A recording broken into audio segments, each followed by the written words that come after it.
Full disclosure before the gavel. Every frame you're about to see, and both of the voices you're hearing, were made by the technology on trial tonight. The poor's defendant drew its own courtroom. Which means one of two things. Either this is the new camera photographing its own hearing, or the getaway car narrating the robbery. I'm Jonas. She's Mira.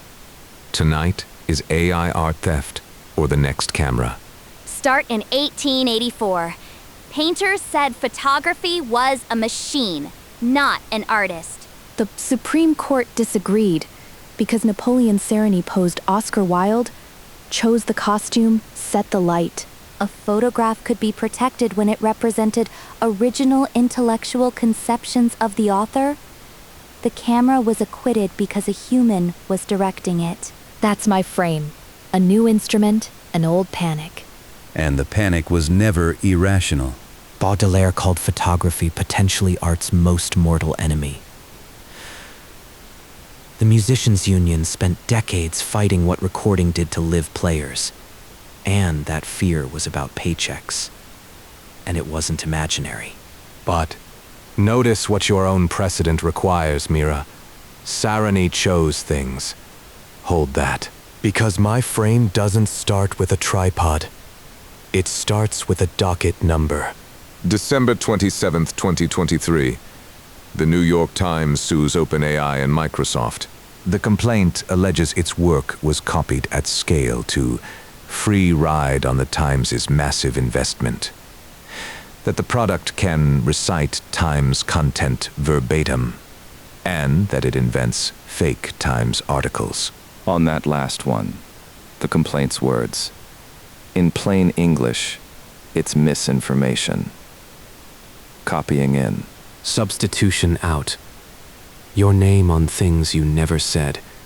That's not a vibe, Mira. That's a filed theory of theft, still being litigated as of this July. And the defense is just as concrete. OpenAI's filing says ChatGPT is not in any way a substitute for a Time subscription, that the Times paid someone to hack the product to force those outputs, and that no one, not even the New York Times, gets to monopolize facts or the rules of language. Learning from text isn't stealing text any more than a photographer steals the light. And while the lawyers bill hours, in 1 week after image generation launched in ChatGPT, OpenAI reported 130 million people made 700 million images. Company's own number? But that's more people than ever held a paintbrush. I know what that's worth. I couldn't afford art before these tools. Not classes, not commissions. This was the first door that opened. Allegation versus allegation. Pending versus pending. So let's stop quoting lawyers and look at the one exhibit anyone can see. Look at it. Getty's complaint alleges more than 12 million of its images were copied for training. And some outputs came back wearing a broken Getty watermark. The label of the warehouse, smeared across the merchandise. If the machine never copied, what is that doing there? I won't insult you by explaining it away. That image is why this debate exists, and it should be. But now read the rulings under the poster. In Getty's refiled California case this April, what survived the motion to dismiss was trademark, false designation, dilution, unfair competition. The source confusion claims. The copyright theft core is still unresolved, and the DMCA watermark data claim was dismissed without prejudice. And in London, a full trial actually decided. The High Court held the model's weights were not themselves an infringing copy, and called Getty's trademark win historic and extremely limited in scope. And in San Francisco, the named artists. Andersen against Ability and Runway. Their core copyright theories survived dismissal too, and the case is deep in discovery. Nobody's won. But nobody's been laughed out of court either. So here's where the record leaves us, and it isn't with either of our slogans. The DC. Kai on the Copyright Office agree. Copyright requires a human author. In Zarya of the Dawn, the writer kept her words and her arrangement. The Midjourney images got nothing. Prompts alone, the office says, usually aren't enough control. And on training, the office's 2025 report refuses both of us. Sometimes transformative. And commercial systems trained on vast copyrighted corpora to pump out competing work may exceed fair use. Case by case. No blanket yes. No blanket no. Which means my shutter just jammed, Jonas. The law never acquitted the camera. It acquitted Sereny. Then renegotiate it with me, honestly. If camera is going to survive as your frame, it has to mean what 1884 meant. The human does the creative choosing, and the instrument obeys. And it has to face the paycheck. A Society of Authors survey, 787 respondents, found 26% of illustrators already reporting work lost to generative AI. An industry study projects 203,800 US entertainment jobs disrupted by this year. Surveys and projections, not settled causal proof. I'll stamp that myself. But my sister paints book covers for a living, Mira. She's not a projection. Sereny's camera never trained on Cerrone. And I'll stamp my side's caveats too. One economics working paper finds little evidence of short-run artist earnings declines through 2023. Mixed results on employment.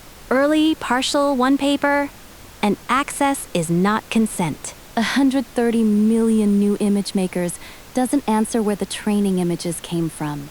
So here's the camera I can still defend, and it's narrower than the one I walked in with. A camera whose film was other people's negatives has to answer for the film. The line, instrument can be legitimate and the loading of it still be theft. Now say the artist's version. Carlo Ortiz, under oath in the Senate. Never once did I give consent. Her ask isn't to smash the machine. It's consent, credit, compensation, transparency. And across that same hearing room, Ben Brooks calling training an acceptable and socially beneficial use.